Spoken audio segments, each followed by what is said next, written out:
ինչ բարոյական իրավունք ունի օտար միջոցներից սնվող մարդը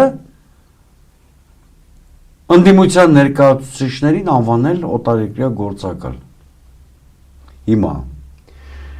այս ասուլիսից անմիջապես հետո ու հիմա էլ պաշտոնապես եմ ասում,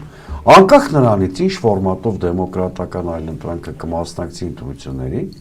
ես հենց չգիտեմ, որտեղ ֆորմատների շուրջ քննարկումները շարունակվում են։ Մեր առաջնահերթություններից կամ նախընտրական խոստումներից մեկը լինելու է օտարերկրյա գործակալների մասին օրենքի ընդունումը։ Գիտեք,